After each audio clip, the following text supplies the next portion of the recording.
Welcome to Knicks.com. Jonah Ballow here with the 28th coach in Knicks franchise history, Jeff Hornacek. First of all, welcome to New York and the Knicks franchise. Thank you. Name those 28. Well, I'll get back to you on that one. Okay.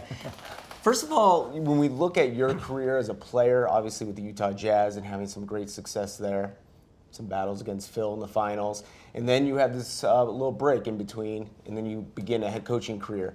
From that point on to this point where you're now with the Knicks franchise, how does this all happen, and especially with a guy like Phil Jackson in that relationship? Yeah, you never know how things are going to fold out in your life and your career. I retired from playing so I can spend time watching my kids grow up. They were at ages where I missed a lot of stuff from playing, and I wanted to, watch them grow up. So I stayed away from basketball for a little while, and then the Utah Jazz had called me to work with guys like Andre Karolinko and Korver and Wes Matthews, these guys, and so I did that. And then Jerry Sloan, quit, and they asked me if I would stay on, and so that's when I got into it full time, and then had a great chance to coach the Phoenix Suns. We were living in Phoenix at the time, so it was a great fit for us.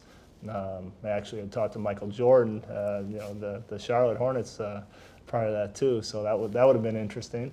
But now getting an opportunity to coach along, and collaborate with probably one of the greatest coaches. He got 11 championships.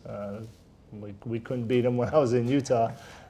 So that opportunity to be in New York City, for one, where I always, when I came here to play, was such an exciting time.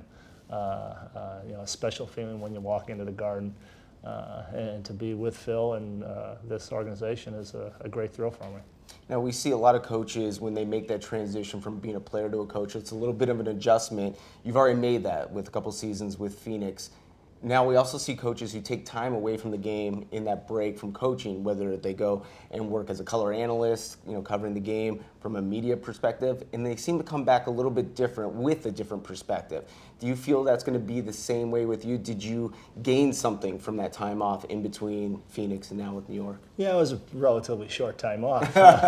It was only a few months, but I did get an opportunity to, I went up to Golden State for a few days. Steve had invited me to come up there, and so it was great to be around those guys for a few days and see how they run things, and got some ideas of how they do things and what might work for me. And you're always trying to learn as a coach, trying to get better. And again, now I have Phil Jackson here that can give me all kind of thoughts, and that's, as a coach, what you want. I always said when I looked at my staff when I got the job in Phoenix, I want to hire the best possible guys, guys with the most knowledge. Some coaches are afraid of having those type of guys. I said, what better way to get all the knowledge, and then you can pick from that. And with Phil and then the staff that I put together here, I'm hoping to do the same thing. Was that the fit, Phil Jackson, Carmelo Anthony, Kristaps, Porzingis as the core group? When you examine a roster, a front office like they have here in New York, and I'm sure you had other opportunities and other situations that might have looked attractive on the outside. Did you look at those things, and was that the reason why this was the fit and this is the place for you? Absolutely. When you meet and go through all these interview processes, you really want to have, Phil calls it simpatico. I just feel like we're on the same page, Yeah. And so talking with Phil was really easy, and I had never talked to him before. We joked about it earlier, saying that about the only things I probably said to him before was congratulations on winning the championship again when you beat us. But it was 5.5 hours, 6 hours, then the next day for about the same, and the same the day after. So it was very easy. And that gives you a great feeling as a coach to know you'll have that support from the management side of it, that they think the same way a little bit. There's going to be differences in how we think, but that's what makes you better. It's interesting, and a lot of talk is surrounded the T word, triangle offense. We're not going to get too much into that, but Phil Jackson had so much success with that offense. You ran a pretty up-tempo style there, and maybe it was due to the personnel you had in Phoenix. What are some of your philosophies? What should fans out there, when they watch your team play, say, this is a Jeff Hornacek coach team, this is what he wants to see out of his players? Well, I think as a coach, I always felt you try to do what's best for the guys you have. I just felt in Phoenix, I had played for Cotton Fitzsimmons, which we were flying up and down, scoring 120 points a game, to Jerry Sloan, who was all about the half court and execution. So as a player, it didn't matter to me. As a coach, it doesn't matter. And you try to guide what works best for your players. In Phoenix, we had some very good guards, and so we kind of developed something to really fit them. I want to bring some of that here with the guys here, but you also have Carmelo, who's we didn't have any guy that we could throw the ball to in Phoenix, and that we knew the other team would have to double team and create openings for other players. Well, you have Carmelo, and I think Kristaps is going to get to that point pretty quickly too, with his size, and so there's a lot more options to do things, and we're going to find that balance between running,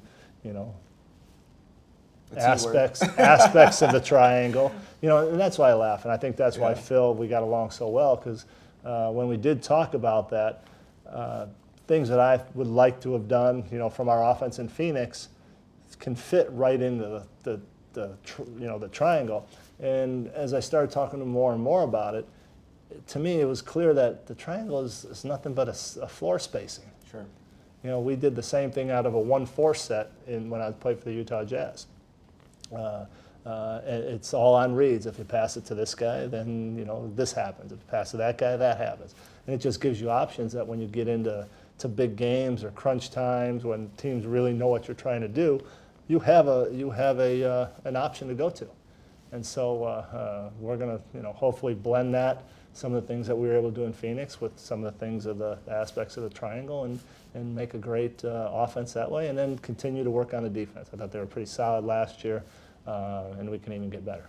All right, you played alongside some great NBA players, again, some great NBA players. You had Carmelo and John Stockton there in Utah. When you see a guy like Kristaps Porzingis, whether it be across the floor from him coaching against him, or when you were taking that little break there and seeing him on TV, what do you see out of Kristaps Porzingis?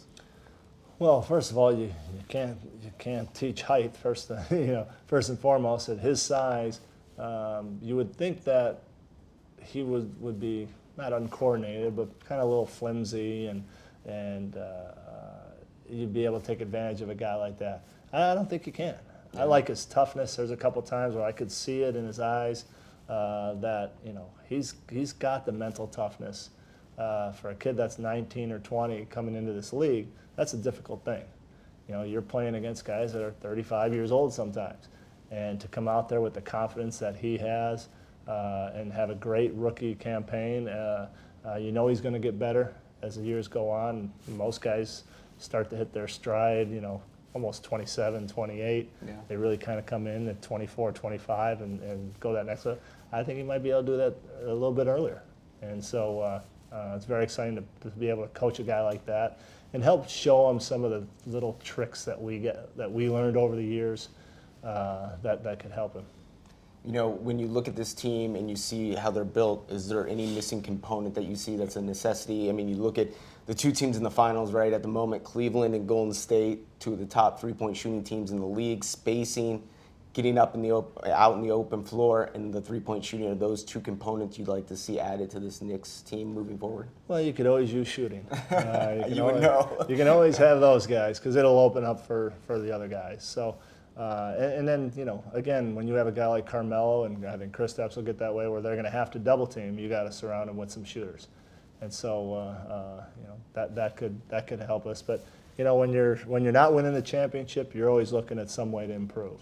And so I'm sure Steve and Phil will take a look at the free agent market, at the players, trade possibilities, whatever else is out there that they can do to make this team better. They're going to do it. Finally, we hear so much about coaches and what they're doing on the floor, constantly in the film room, constantly at work. What are you doing outside of the game? Whether it be TVs, movies, any interest, books that, Phil Jackson's famous books are you reading? What are you up to outside of basketball? Like you said, we don't have any time to do any of that stuff. It's different from even an assistant to head coach. When you're an assistant coach, you're assigned teams, and so you have your group. So maybe you're doing a scouting report on Golden State, but the next game you have isn't for another week. So you get a little bit of a break. As a head coach, you don't get that break. So my wife always said, even though we were in Phoenix, my first years when I was in Utah, I was just commuting, and she was living in Phoenix. And she goes, I see you less now that you're coaching the Suns than I did when you were in Utah. So, it's always something for a head coach. You're always thinking there's another tape that you can watch. So not a lot on the side. But now that I'm in New York, I'd like to at least carve out some time to go to some plays and have some fun in New York. I think they have some things that you can get Yeah, I into, think some so. entertainment I think features so. here. But we always love to hear the work that you're doing on the floor and off the floor, coaching. This is very exciting to welcome you, and so interesting to see how this team evolves under your direction. Welcome to New York, and appreciate the time here. All right, thanks, John. There he is, head coach of the New York Knicks, Jeff Hornacek, right here on Knicks.com.